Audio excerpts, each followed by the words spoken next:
Prabu Kalanis kala menurunkan tangannya perlahan.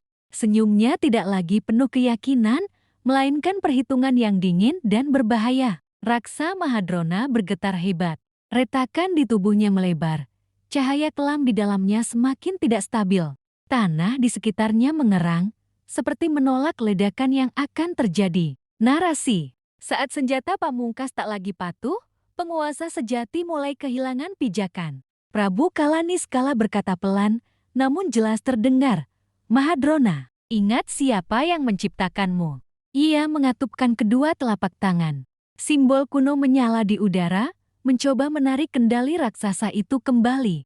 Raksa Mahadrona meraung, suaranya tidak lagi penuh amarah melainkan penderitaan. Perintah, bertentangan. Penjaga sumpah bumi menancapkan tongkatnya lebih dalam. Akar cahaya hijau menembus dada Raksa Mahadrona, bukan menusuk, melainkan mengikat inti ledakannya. Putri Ara terhuyung. Raka Pradana Anggoro segera menopangnya dari belakang. Raka berkata cemas, "Ara, tubuhmu tidak akan sanggup." Putri Ara menggelang pelan. "Kalau aku jatuh sekarang, ribuan akan ikut jatuh." Di sisi lain medan, Nyai Rantamsari dan Durgama kala mulai mundur perlahan. Untuk pertama kalinya sejak perang dimulai, kubu hitam kehilangan irama. Wirajatmika memperhatikan dengan tajam. Mereka goyah, tapi ini belum selesai. Prabu Kalanis kala menatap Putri Ara lama. "Kau membuat kesalahan yang sama seperti para penjaga sebelummu. Mengira dunia bisa diselamatkan tanpa dikorbankan."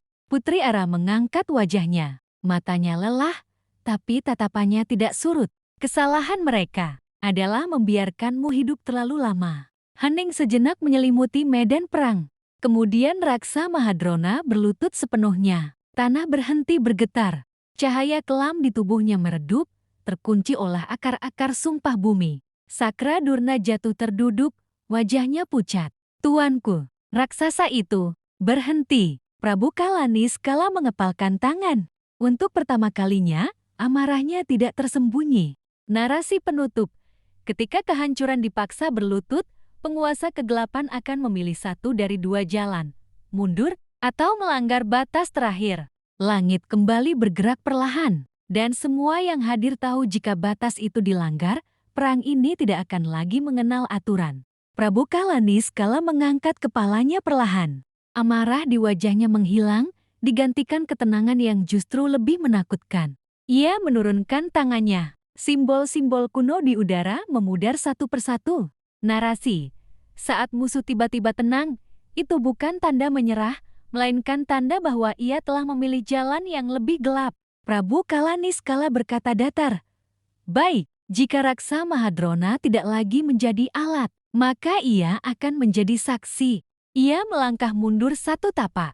Tanah di belakangnya membuka celah gelap, seperti mulut tanpa dasar. Nyai Rantamsari menoleh cepat. "Tuanku." Prabu Kalanis kala tidak menoleh. "Tarik pasukan. Yang tersisa, biarkan takdir yang menyelesaikan." Durgama kala meraung marah. "Kita hampir menang." Prabu Kalanis kala menjawab dingin, "Perang ini tidak lagi menguntungkan." Satu persatu, pendekar kubu hitam mulai mundur ke dalam celah gelap. Kabut menelan tubuh mereka tanpa suara. Sakra Durna menjadi yang terakhir, menatap Raksa Mahadrona dengan ragu sebelum menghilang. Hanya Raksa Mahadrona yang tertinggal. Raksasa itu berlutut, tubuhnya terikat akar sumpah bumi. Cahaya di dalam dadanya berdenyut pelan, seperti jantung yang kelelahan. Penjaga sumpah bumi berbicara untuk pertama kalinya dengan suara yang lebih jelas. Makhluk ini tidak bisa dihancurkan. Ia harus ditidurkan. Putri Ara mengangguk pelan. "Berapa harganya?" Penjaga sumpah bumi menatapnya. "Sebagian dari dirimu." Raka Pradana Anggoro langsung menoleh tajam. "Tidak." Eri Setiani melangkah maju. "Pasti ada cara lain." Putri Ara mengangkat tangannya, menghentikan mereka. Sinduwangi tidak boleh hidup dengan bom di bawah kakinya. Ia melangkah mendekati Raksa Mahadrona. Setiap langkahnya membuat cahaya hijau keemasan meninggalkan jejak di tanah. Rakyat Sinduwangi terdiam. Tidak ada sorak, tidak ada teriakan.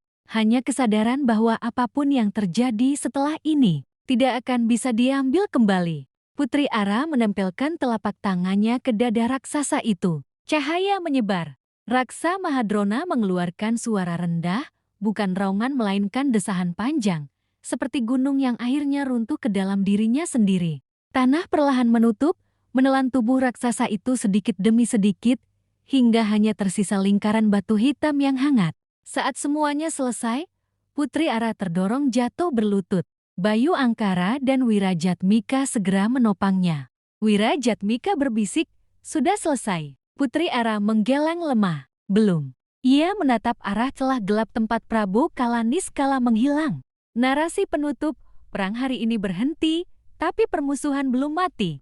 Dan mulai saat ini, Sinduwangi tidak hanya dijaga oleh pedang, melainkan oleh harga yang telah dibayar dengan jiwa.